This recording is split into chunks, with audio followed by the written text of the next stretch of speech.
Great, thank you very much, and hello everybody, and thank you for allowing me to present at your conference. It's a great privilege.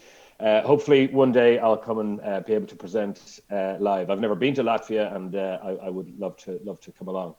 My name is Gavin Moore, and as you know, I'm coming from Oracle. I've been here for quite a number of years. I've been in the IT industry for well over 25 years now, and I've come through a variety of different roles, from being a developer to a consultant. I was in sales for a while, but now what I do is to do with our technology strategy, meaning understanding what all the technologies are, both inside Oracle but also outside Oracle, and how do we bring those forward to our customers, help our customers generate value from them, working with our development teams to understand all that messaging and all that the good technical value that's there, but then also working with all our sales teams to understand how do we sell those to our customers. Now, today I'm not going to be doing a sales pitch. I was warned that I'm not allowed to do any kind of a sales pitch. What I am going to talk about is openness. And openness to me means lots of things. Obviously, it means open source, to be very pure about it, but it also means the ability to share technology and for other people to collaborate in that technology, but also allow technology to be flexible so that people aren't tied in or locked down to any one vendor or any one technology unless they want to be. And that's what I'll talk a little bit about today. So to me, the most important thing about openness is around a community. And really a community can be anything where a group of people kind of get together with one shared purpose, so that everybody in that community is moving towards the same end goals. And that can be in anything. And we've seen lots of good things over the last year where the world is having some difficult times, where people get together to do real good and they join together to form a community, and very good things can come from that. We've also seen the negative side of that, where people get together for negative ends. And also it's a very, very strong and powerful thing. And we've seen in parts of the world where those kind of communities can become very, very powerful very, very quickly because they are unchecked. The way the world is today, information travels very, very quickly. It's not always real. It's fake at sometimes, and that can be, as we know, something that can cause great harm to people. However, in the IT industry and within technology, this openness and this ability for people to get together to have one shared purpose around a technology has been around for a very, very long time. The beauty, I guess, of software is that many people can get together from all parts of the world in any organization and collaborate to build something new. And really that's, in my mind, where openness comes from, is where people from lots of different parts of the world and companies and different interests get together, build technology that is then shared back to everybody in that community. And that's where openness really comes from.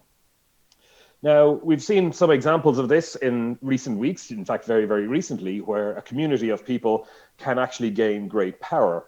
So if you don't know, there's a shop called GameStop, if you haven't been reading the news, and it's a physical shop where people can go and buy games and sell their games and so on. It's a company that's, for obvious reasons, having a lot of difficult times now. However, a community of people got together and they started trading the stocks of GameStop, even though it's a kind of a failing company. The share price has been going down and down. However, the hedge fund guys, the corporate finance guys, they bet on the price of the shares of GameStop. They bet whether the price will go up and down and so on. And what this community of people got together using Reddit as a means to communicate with each other, and they started messing essentially with the establishment of these kind of hedge fund guys. Now, regardless of the politics of democratizing finance or anything like that, that's not what I'm talking about here. But those community of people got together, and within 2 or 3 days, the share price of GameStop went up by, several 100%.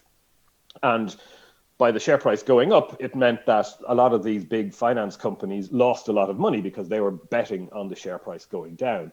Now, that was interesting, and it's a very kind of case of where a community can get together. However, the next thing that happened about 3 days later, that community moved away from GameStop. They had made their money and started doing the same to silver.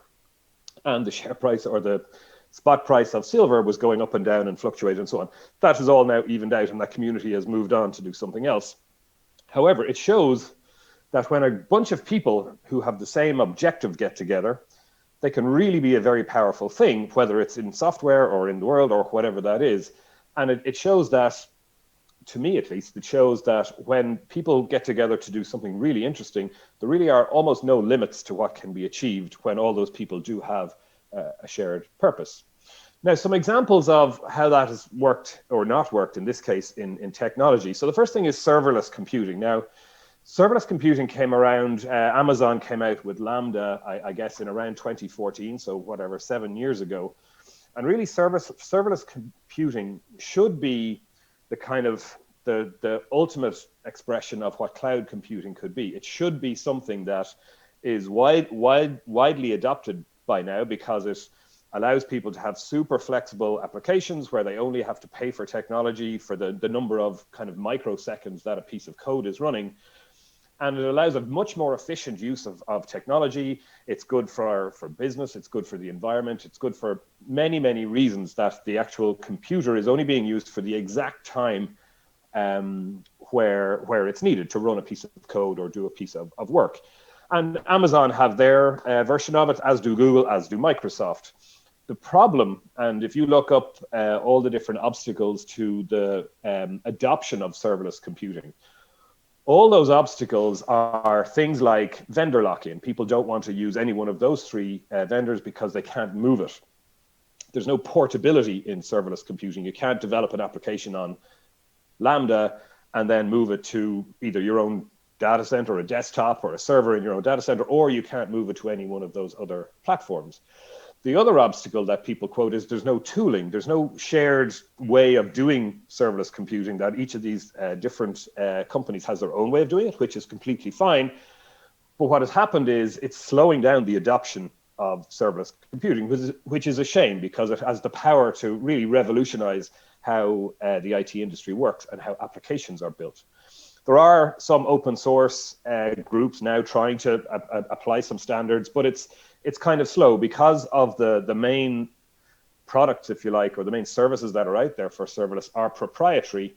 It's quite difficult now to then create a standard and then retrofit that back to what has already been happening in serverless.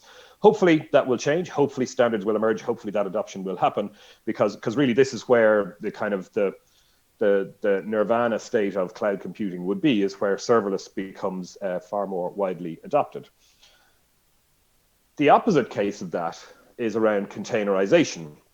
So as we all know, containers now on the way to build applications and deploy applications using containers is absolutely widespread. And Docker, they kind of, I mean, I know containers have been around for a very long time, but Docker's really popularized the use of containers, and they came about, or they made their software open source in 2013. So around about the same time that serverless came about. However, the growth and the use of containers has far outstripped that of serverless. Within a few years, it was mainstream. And that is because everybody, once the technology was open source, everybody started using it. Everybody started working towards it. And very quickly, companies like IBM and Microsoft and Oracle and many others were really rushing to see how their software could work with Docker.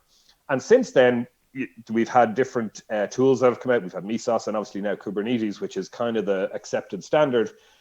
So many people have come together to drive forward this technology. There are now hundreds and hundreds and hundreds of open source projects all around Kubernetes and the managing and deploying and building applications using containers.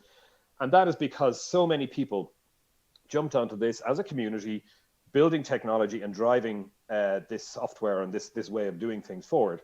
And it's because of that it has totally outstripped any adoption of serverless. And it would be great to see this same kind of openness and community applied to the world of serverless computing, where I think there is such a huge potential still to be seen. So this is kind of an example of what good looks like when technology is open and then people start working towards the same goals. Now, my ultimate boss, Mr. Larry Ellison, he once upon a time said that once open source gets good enough, competing with it would be insane. Now, there's a variety of different ways to interpret that. Really, what this means is that because of the power of open source, because the technology gets so good so fast because of the way it is built, that trying to compete with that with some kind of proprietary technology is just not a very good idea. You're almost bound to fail when a big community is driving something forward and generating really good value software or technology. Trying to build your own and then having your own proprietary version just simply isn't a good idea. Now, what means by good enough is we're, from an Oracle point of view, we look at this saying, right, well, technology, that's fantastic, and we can build things and so on. Many of our customers, however, will say, well, that's great, and the technology is fantastic, but how do we have a service level agreement with the software supplier to say that if some problem happens, that we can fix it, that our business can stay up, that we can still run our bank or our retail outfit or telecommunications? We need to make sure that the business stays going if the technology has a problem, because all technology will eventually have some kind of a problem. It's never perfect, whether it's open source or proprietary. Technology can have some problems for any amount of reasons. Businesses need to be able to carry on. What good looks like in this area is companies that can deliver that kind of high availability, business continuity, security, service level agreements around support and a means to keep going when technology fails. The combination of those two things done right is the perfect way forward. So a company like Oracle, for example, and many others do it, this is not about Oracle by any means, is taking an open source technology and adding those extra things that businesses need to make it hard, to make it tough, to make sure that it is completely stable, but not in any way changing the original technology. So it means then that developers, users, people who know that technology, they don't have to change in any way how they're building applications, how they're developing their technology. They can still use the exact same open source or open technology that they're used to, but can also take advantage of the things that doesn't necessarily always come with that open source technology. Now, some companies do it differently. Some companies, some big IT companies, and I'm not going to get into names here, what they will do is actually take the open source technology and then add some proprietary element to it so that it kind of locks people into using that version of the technology. We don't believe that that's the way to go. We believe that's it's not stealing from the industry, because open source it inherently allows you to do that if you want.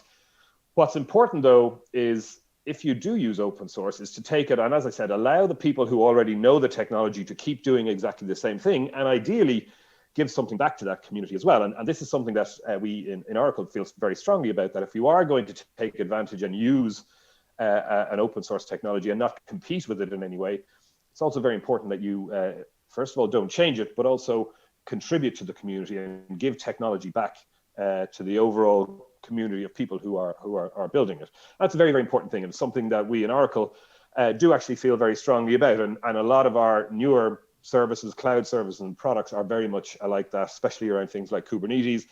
It's absolutely essential that we don't in any way change the technology, but we have built many, many things around it to help our customers use it as they would be normally. So what does this mean? I talked there about for business. So obviously in Oracle, we deal with some of the biggest biggest companies in the world, and they use lots of our technology.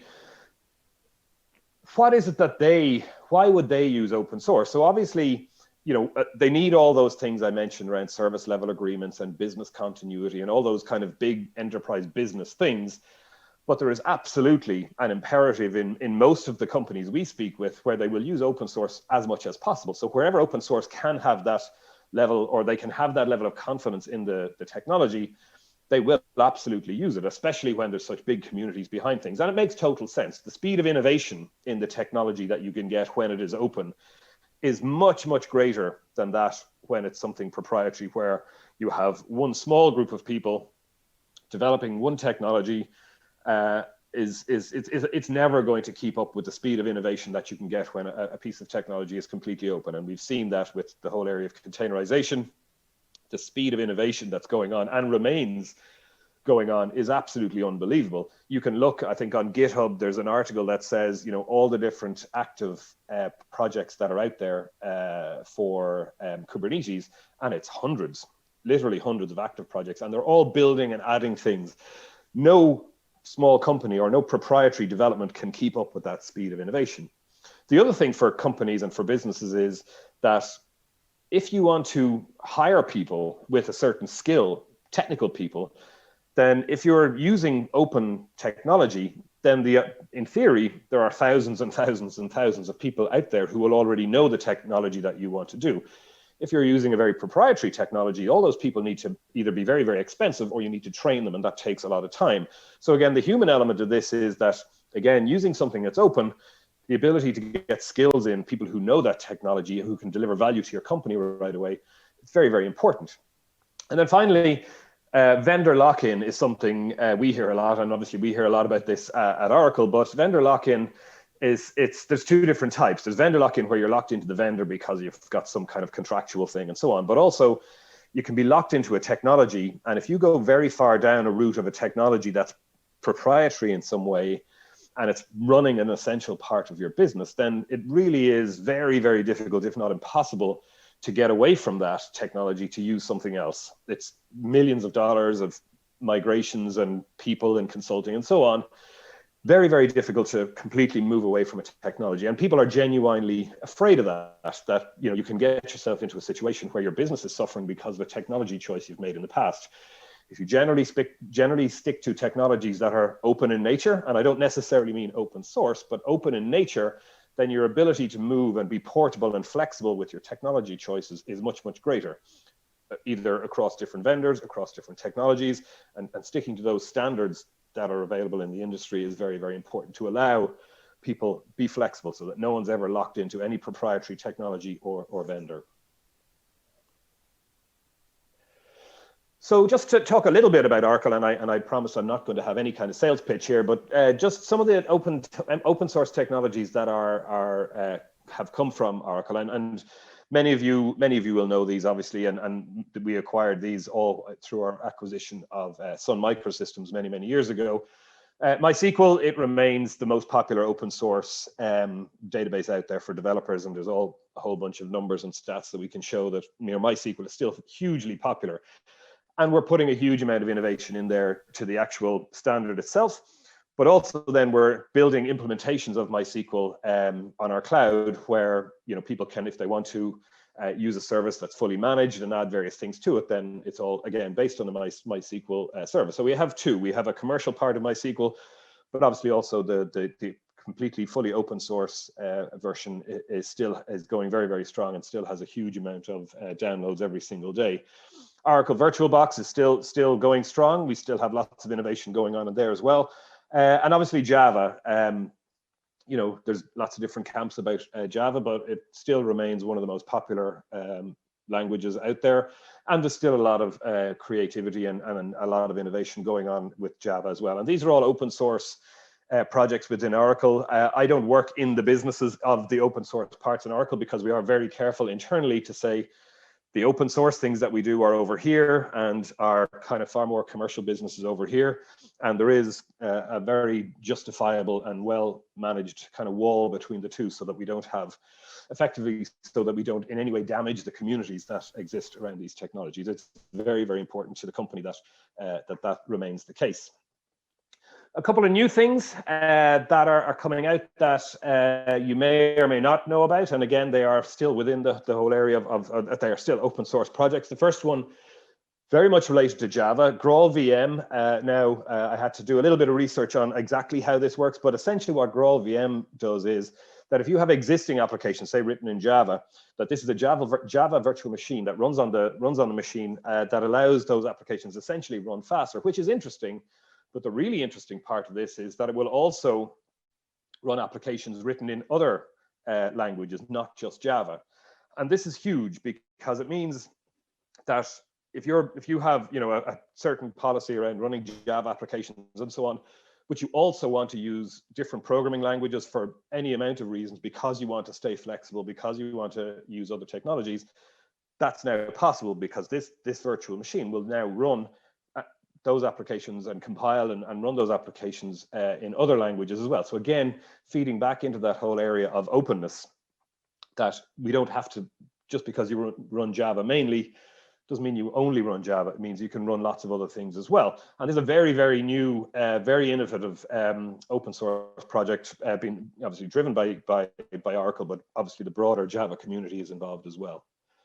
The second project that I want to mention as well is called Helidon, and this is something that has been kind of born out of necessity rather than anything else. So if you have applications that need to run or need to be deployed, they may have been deployed in your data center before and they run on a certain number of servers. And now people are saying, well, how do we build these applications so that they can be deployed on cloud and they can be deployed in a more microservices type environment, where the application is completely distributed across many, many machines or virtual machines, say in a cloud environment, that the application needs to be developed in a slightly different way. And what Helidon is, it's a set of kind of APIs, a set of code that allows existing applications and new applications be developed far more in line with how they will ultimately be deployed in a cloud environment, in a highly distributed environment. And again, this is a project coming out of Oracle, but obviously being contributed on in the much broader community as well. And there's a whole ton of other ones. If you want to know more, there's a link at the bottom. I'm sure you guys will be all getting these slides later on. You can go and take a look at various other projects that Oracle is working on in the open source arena. Now, it wouldn't be an Oracle presentation if I didn't talk a little bit about the kind of some of the technologies that are not open source. But we very much believe that openness is about a lot more than just open source. So obviously the products here, Oracle Database and WebLogic, these are proprietary technologies to Oracle, and the IP in those products is very much aligned with our commercial success as an organization. However, the openness that we all need in the IT industry is still very, very important. So for example, an Oracle database, yes, it's a proprietary technology. However, what we try and do is make it as open as possible in terms of its use cases. So for example, many people out there now are not building a purely relational database because they're, for the world has moved on and not all databases need that kind of structure. So technologies that are well known and are standard now, like JSON and other ways of managing data, like spatial graph, even blockchain, which is just really another form of data management. All of those things and all of those types of use cases are now all possible within the Oracle database. So these are when it comes to openness, we're saying, well, whatever it is that you're trying to do, this is a technology that will allow you to do all those different things. It's not just aligned with, what our traditional business has been, which is, very relational data management. It's now far bigger than that. And then at WebLogic, likewise, WebLogic is obviously a Java enterprise technology. And always through, before we even acquired WebLogic way back in the day, it was fundamental to that technology that it was standards based. So the Java standard around building application servers, we absolutely adhered to that 100%, which means that if you're running WebLogic, you can go and run that application and swap out WebLogic, put in JBoss, WebSphere, whatever the other application server you need. And likewise, you can move to it, provided it's built in a standard way. There's no vendor lock-in. The whole idea is that you can move from any of these vendors to another without a huge amount of upheaval. The other thing I just want to mention here is a lot of technologies that are coming new now, a lot of them are being developed by the big cloud vendors. And when that becomes an actual commercial product, because it's being developed with that particular cloud in mind, in many cases, it can actually have a proprietary element to it, that it only works or it's only even available on a particular cloud. And again, I won't get into vendor names or anything like that. That's not why I'm here. But what was more interesting is the ability to take a product that you like or a technology that you like and essentially run it anywhere you like. It shouldn't be that in order to run a particular technology, you must run it on that particular cloud. Why not be able to run it in your own data center or on any other cloud? And that's, again, something that we believe very strongly in Oracle. And these products here are flagship kind of IP. Run it in your own private data center if you want to, or indeed on Oracle's cloud, or indeed a third-party cloud. Run it on Amazon, run it on Azure. That's all fine. And I think that's another important part of openness, is that you get to take a technology that you want to run and actually deploy it where you like. You shouldn't have to be tied to a particular deployment, a physical deployment option, just because it's developed by that particular cloud vendor. So finally, to wrap up, I think I'm going to be, I can see the big red clock at the bottom of the screen, and I can see your facilitator is trying to come in.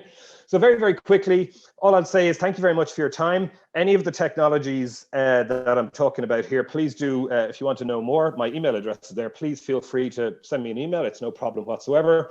And indeed, if you're interested in knowing what Oracle is doing these days, you can try out most of our technologies completely free forever at the link you see there. If you have any difficulties trying our technologies again, just send me an email, completely open, and I will help you out. And with that, I'm going to finish up. I'll hand you back to your host. Thank you for your attention and enjoy the rest of your day.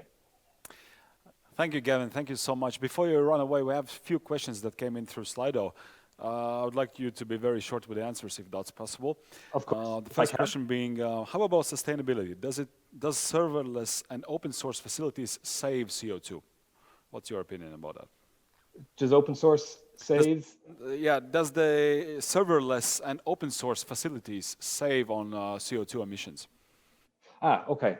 Well, open source, it depends on which the technology is, but certainly there is a very strong feeling that serverless will actually be ultimately very much better for the environment, because if you're running an application today and you're not using serverless, you are consuming a computer somewhere, a virtual machine. You're consuming that computer that has to be on, it has to have power fed into it, and it has to have power being used to cool it.